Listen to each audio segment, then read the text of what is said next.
আমার খালা খুব সুন্দরী এবং যুবতী ছিলেন। তিনি বাড়িতে একা থাকতেন এবং আমাকে তার কাছে ডেকে নিতেন তার একাকিত্ব দূর করতে। আমিও খুশি হয়ে খালার কাছে চলে যেতাম এবং তার সাথে কিছু সুন্দর মুহূর্ত কাটাতাম। একদিন খালা আমাকে তার বাড়িতে ডাকলেন। আমিও খুশি হয়ে খালার বাড়িতে চলে গেলাম। আমি যেই খালার বাড়িতে পৌঁছালাম, খালা ওয়াশরুম থেকে গোসল করে বেরিয়ে আসছিলেন। যেই আমি খালাকে দেখলাম, আমার হুঁশ উড়ে গেল।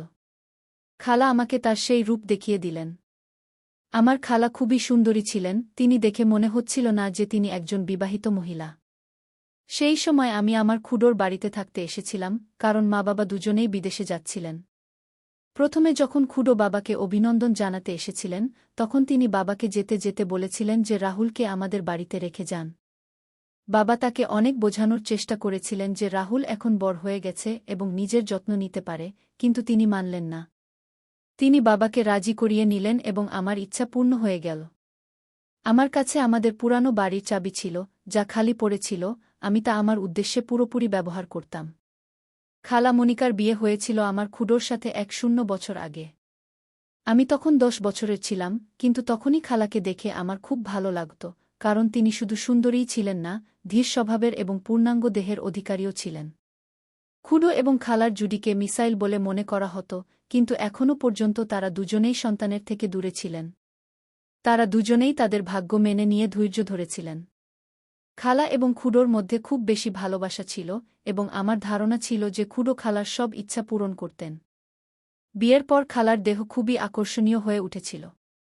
সুন্দর তো তিনি আগে থেকেই ছিলেন, কিন্তু এখন শরীরের প্রতিটি অংশ তার দিকে ঝুঁকে পড়েছে বলে মনে হচ্ছিল। সেই সময় যখন খালা বাড়ি পরিষ্কার করছিলেন এবং আমি টিভি দেখছিলাম, তখন খালা আমাকে জিজ্ঞাসা করলেন, রাহুল বেটা, আজ কলেজে যাওনি কেন? তখন আমি মনে মনে খালাকে বেটা বলায় খারাপ লাগলেও বললাম, না খালা, সেমিস্টার শেষ হয়ে গেছে, তাই ১.৫ মাসের ছুটি আছে গিয়ে। খালা মাথা নাড়লেন এবং নিচু হয়ে আমার দিকে কাপড় মারতে লাগলেন। কিন্তু খালার সেই সব দেখে আমি বুঝতে পারছিলাম না যে কি করব আর কি করব না। আমি খালার বাড়িতে এসে ২ দিন কাটিয়ে দিয়েছিলাম। রাতের খাবারের টেবিলে খুড়ো খালাকে বললেন যে তাকে ২-০ দিনের জন্য লাহোর যেতে হবে। যদি তাকে বেশি দিনের জন্য বাইরে যেতে হতো, তবে তিনি খালাকেও সাথে নিয়ে যেতেন, কিন্তু এইবার আমি খালার বাড়িতে ছিলাম, তাই তিনি একা যাওয়াই সঙ্গত মনে করলেন। আমি খালার রুটিন এবং তার অভ্যাসগুলো ভালোভাবে পর্যবেক্ষণ করেছিলাম। আমি দেখেছিলাম যে তিনি চা বেশি পান করেন এবং চায়ে অনেক দুধ দেন, আর আমার ছিল কৌটার দুধ পান করার অভ্যাস। পরের দিন আমরা বন্ধুরা একসাথে মিলে একে অপরের সাথে মজা করছিলাম, এবং আমি যে সব বকবক করছিলাম তা খুবই ভুল ছিল। আমার কথা শুনে খালা খুবই আশ্চর্য হয়ে গেলেন। তারপর তিনি আমাকে তার কণ্ঠ দিয়ে তার উপস্থিতির অনুভূতি দেওয়ার চেষ্টা করলেন, কিন্তু মিউজিকের কারণে আমি কিছু শুনতে পাচ্ছিলাম না। আমার বকবক অনেকক্ষণ শুনে তিনি উঠে তার রুমে চলে গেলেন।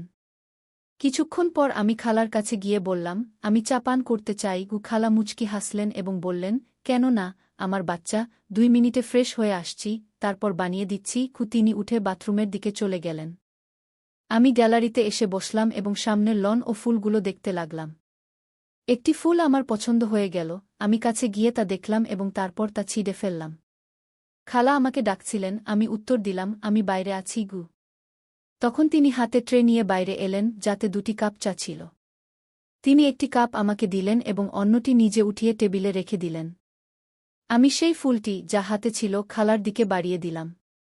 খালা মুচকি হেসে ফুলটি আমার হাত থেকে নিলেন এবং বললেন, ধন্যবাদ, আমার বাচ্চাগুই আমার সব আশায় পানি ঢেলে দিয়েছিল। আমি খালার দিকে তাকিয়ে বললাম, খালা, আপনি বিরক্ত হচ্ছেন না? সারাদিন বাড়িতে থেকে থেকে আমি তো বিরক্ত হয়ে গেছি। আমরা কোথাও বেড়াতে যাই? খালা বললেন, না সমীর, আমি তো তোমার খুড়োর সাথে সব জায়গায় যাই, কিন্তু আমি তার বিনা কোথাও যাই না। আমি চুপ করে চা পান করতে লাগলাম। রাতের খাবারের পর আমি একটি মুভি লাগালাম এবং বসে দেখতে লাগলাম। খালাও আমার পাশে এসে বসলেন এবং মুভি দেখতে লাগলেন। খালা যখন দেখলেন যে এটা সেই একই বকবক যা আমি দুপুরে খেলার সময় করছিলাম, তখন তিনি বললেন, আচ্ছা, তাহলে এই সব বকবক কথা তুমি এখান থেকে শিখেছ? তিনি বললেন, বেটা, এটা খুবই ভুল কথা, তুমি খুবই ভুল ভাষা ব্যবহার করছ। কি লজ্জায় আমার ঘাম ছুটে গেল। খালা আবার বললেন, আমি তোমার বাবাকে বলব যে তোমার উপর নজর রাখুক, তুমি হাত থেকে বেরিয়ে যাচ্ছ। ওই হ্যাঁ, আমি মাথা তুলে তাকালাম এবং মাসিকে বললাম, ভুল হয়ে গেছে মাসি, আমাকে ক্ষমা করে দাও। কিন্তু কি করি, সব ছেলেরা এই ধরনের মুভি দেখে। আমাকেও তাদের জবাব দিতে হয়, তাই এই ধরনের কথা মুখ থেকে বেরিয়ে আসে। আমার কথা শুনে মাসি হাসতে লাগল এবং বলল, ভয় পেজো না, আমি কারো কাছে কিছু বলবো না। আমি জানি তোমরা ছেলেরা কি ধরনের কথা বলো। ঠিক আছে, অন্য কোনো মুভি লাগাও। এটা কি লাগিয়েছ? তখন গিয়ে আমার নিঃশ্বাসে নিঃশ্বাস ফিরে এল এবং আমি মাসিকে জিজ্ঞাসা করলাম, মাসি, আমি কোনো মুভি লাগাব? তিনি বললেন, কোনো ইন্ডিয়ান মুভি লাগাও। আমি একটি ইন্ডিয়ান মুভি লাগিয়ে দিলাম। মাসি মুভি দেখছিলেন, আর আমি চুরি চুরি মাসিকে দেখছিলাম।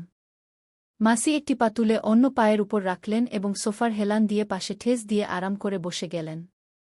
তারপর আমিও একটি পা তুলে অন্য পায়ের উপর রাখলাম। আমার মনে হল মাসি আমার এই হরকতটি নোট করেছেন এবং তার মুখে হালকা একটি হাসি ফুটে উঠল। আমিও মাসির মতো অন্য কোণে বসেছিলাম। পরে মাসি হাসতে হাসতে তার পজিশন ঠিক করলেন এবং আমিও তাকে দেখে ঠিক হয়ে বসাই ভালো মনে করলাম। মাসি হাসতে লাগলেন এবং বললেন, রাহুল, তুমি আমার নকল করছো। আমি তার দিকে তাকিয়ে মাথা নাড়লাম। তখন তিনি একটু রাগ করে বললেন, তুমি আমাকে কেন জ্বালাতন করছো? আমি হেসে বললাম, আপনাকে জ্বালাতন করতে আমার ভালো লাগেই। তিনি বললেন, কেন? আমি তৎক্ষণাৎ বললাম, কতদিন হয়ে গেল, না কারো ডাঁট খেয়েছি, না কারো থেকে জুতো উপরে। আপনি খুবই বোরিং। কি? আমার কথা শুনে তার কপালে ভাঁজ পড়েছিল। তিনি বললেন, রাহুল, আমি কি সত্যিই বোরিং? তখন আমি বললাম, জানি না, একা থাকলে আমার কি হবে। কি? মাসি হেসে বললেন, তোমাকে মার খেতে হবে, তাহলে আমি দিচ্ছি। তিনি আমাকে কোনো মাসুমসা শরারতি বাচ্চা ভাবছিলেন এবং এই কথা আমার ফায়দার ছিল। সম্ভবত এই ধরনের ফিজুল কথা করতে করতে মাসি আমার বেশ কাছে চলে এসেছিলেন। যখন রাত 1টায় তার মোবাইলে চাচুর ফোন এল, তিনি উঠে নিজের ঘরে চলে গেলেন। আমিও কিছুক্ষণ মুভি দেখে টিভি বন্ধ করে আমার ঘরের দিকে যেতে লাগলাম। তখনই আমি মাসির ঘর থেকে মাসির আওয়াজ শুনতে পেলাম, ইয়ার, খুব মিস করছি আপনাকে। জানেন না কিভাবে কাটবে এই দিন। কি জানি না অন্য প্রান্ত থেকে কি বলা হচ্ছিল, কিন্তু মাসি যা বলেছিলেন তা আমার জন্য কোনো সারপ্রাইজ থেকে কম ছিল না। সকালে আমি তাড়াতাড়ি উঠে ফ্রেশ হয়ে কিচেনের দিকে গেলাম। কিচেনে কেউ ছিল না। আমি মাসির ঘরের দিকে গিয়ে দেখলাম দরজা বন্ধ, অর্থাৎ মাসি ঘুমাচ্ছিলেন। আমি কিচেনে গিয়ে নিজের জন্য চা বানালাম এবং কিছু স্লাইস গরম করে টেবিলে বসে নাস্তা করতে লাগলাম। আমি নাস্তা করছিলাম, তখনই মাসির ঘরের দরজা খুলল। তিনি বেরিয়ে এসে আমাকে দেখে একটু লজ্জা পেয়ে বললেন, রাতে ঘুম আসেনি, অনেক রাত জেগেছিলাম, তাই সকালে তাড়াতাড়ি উঠতে পারিনি। আমি হেসে বললাম, কোনো ব্যাপার না, আপনি নাস্তা করতে চান? চলুন, আজ আমি আপনার নাস্তা বানিয়ে দিই। তিনি বললেন, তুমি আর নাস্তা? কি কথা? আমি বললাম, আপনি ফ্রেশ হয়ে আসুন, আমি নাস্তা বানিয়ে দিই, তারপর কথা বলব। তিনি মাথা নাড়লেন এবং হেসে আবার নিজের ঘরে চলে গেলেন। তখন আমি বললাম, মাসি, আপনি নাস্তায় কি পছন্দ করেন? মাসি বললেন, তুমি যাই বানাও, আমি খুশি। আমি যখন চাচিমাকে হাসতে দেখলাম, তিনি আমাকে দেখে যেখানে আমাকে চিমটি কেটেছিলেন সেখানে আদর করতে লাগলেন এবং বললেন, সরি ইয়ার চাচিমা, আমি তোমার থেকে আলাদা হয়ে গেছি। তিনি বললেন, ঠিক আছে, আমি পরিবর্তন করে আসছি, তারপর বাজার থেকে কিছু জিনিস কিনে আনতে হবে। আমি বললাম, ঠিক আছে, আমিও পরিবর্তন করে নিই, হয়তো কোনো মেয়ে আমার জালে পড়ে যাবে এবং আমারও মজা হবে। চাচিমা হাসতে হাসতে আমার কোমরে একটি চাপড় মারলেন এবং বললেন, রাহুল, একটু তো লজ্জা করো। আমি অবাক হয়ে বললাম, কিসের লজ্জা চাচিমা? তিনি বললেন, তোমার এই ঝড়ো হরকতগুলো থেকে। আমি বললাম, ইয়ার, জীবনে একটু মজাও তো থাকা চাই, নইলে তো সারা জীবন তুমি আমাকে কোনো কাজেরই ছাড়বে না। চাচিমা প্রথমে আমার কথা বুঝতে পারেননি, কিন্তু যখন বুঝলেন, তখন তিনি তার পায়ের জুতা খুলে ফেললেন এবং বলতে লাগলেন, একটু তো লজ্জা করো রাহুল। আমি হেসে আমার রুমে চলে গেলাম। কিছুক্ষণ পরে আমি রুম থেকে বের হয়ে সোফায় বসে টিভি দেখতে লাগলাম। কিছুক্ষণ পরে চাচিমাও বের হয়ে এলেন। যখন তিনি বের হলেন, তখন আমার শ্বাস উপরের উপরে এবং নিচের নিচে চলে গেল। সাদা রঙের শার্ট এবং নিচে জিন্স পরা চাচিমাকে দেখে আমি বললাম, ম্যাডামজির কি ইচ্ছা? চাচিমা প্রথমে নিজেকে দেখলেন, তারপর আমাকে অবাক হয়ে বললেন, কেন, কি হয়েছে? আমি হৃদয়ের উপর হাত রেখে বললাম, ম্যাডাম, আপনার দিওয়ান শহরে হাজার হাজার থাকতে পারে, কিন্তু এত সকালে দোকান কে খুলবে? চাচিমা তার ভুল বুঝতে পারলেন এবং বললেন, ঠিক বলছ। আমি বললাম, ম্যাডাম, যখন আপনি বের হবেন, তখন লোকেরা আপনাকেই দেখবে। চাচিমা হাসতে হাসতে বললেন, রাহুল, একটু তো লজ্জা করো। আমি তোমার চাচিমা। আমি মাথা নিচু করে বললাম, ঠিক আছে চাচিমা। তখন তিনি হাসতে লাগলেন এবং আমার পাশে বসে বললেন, বাজে কথা বলবে না। আমি তার দিকে তাকিয়ে বললাম, কোনো দুর্ভাগ্য আপনাকে ফিরিয়ে দিতে চাইবে? চাচিমা হাসতে হাসতে বললেন, মাফ করো ইয়ার। কিছুক্ষণ নীরবতার পরে চাচিমা আমার কাছে এলেন এবং বললেন, সত্যি বলো, তোমার কোনো গার্লফ্রেন্ড নেই? আমি তার দিকে তাকিয়ে বললাম, কেউ আপনাদের মতো পায়নি, নইলে তাকে গার্লফ্রেন্ড কি পার্টনারই বানিয়ে নিতাম যদি বাবাকে বুঝাতে হতো। চাচিমা হাসতে হাসতে বললেন, আমি কি তোমার কাছে ভালো লাগি? আমি আবার কোনো প্রেমিকের মতো মাথা নিচু করে হালকা করে বললাম, খুব বেশি চাচিমা। চাচিমা বললেন, তুমি বাজে কথা বলবে না। চাচিমা বললেন, রাহুল, দুধ নিয়ে আসো, শেষ হয়ে গেছে। আমি মাথা নেড়ে বাজারের দিকে চলে গেলাম। ফিরে এসে দুধের পাত্র ফ্রিজে রেখে চাচিমকে জানাতে তার রুমে গেলাম, কিন্তু সামনের দৃশ্য আমাকে পাগল করে দিতে যথেষ্ট ছিল। চাচিমা সম্ভবত গোসল করে বের হয়েছিলেন, এবং এই সময় আমার উপর কাহিনী বর্ষণ হচ্ছিল, এবং আমার অবস্থা এমন হয়ে গিয়েছিল যে পায়ে আর গান ছিল না। আমি ফিরে যাচ্ছিলাম, তখন চাচিমা ডেকে জিজ্ঞাসা করলেন, দুধ এনেছ? আমার গলা থেকে যেন আওয়াজই বের হচ্ছিল না। আমি মাথা নেড়ে জানালাম, তখন চাচিমা ধীরে ধীরে পা ফেলে আমার দিকে এলেন এবং আমার মুখের নিচে হাত রেখে বললেন, কি হয়েছে রাহুল? আমি মুখ উপরে তুলে তার চোখের দিকে তাকিয়ে বললাম, কিছু না চাচিমা। চাচিমা আমার চোখের দিকে তাকিয়ে বললেন, রাহুল, সত্যি সত্যি বলো, আমার এভাবে তোমার সামনে আসা কি ভালো? আমি মাথা নেড়ে আবার মাথা নিচু করে বললাম, যদি আপনি মনে করেন যে আমি আপনার দিকে আকৃষ্ট হচ্ছি, তাহলে আপনি ভুল করছেন চাচিমা।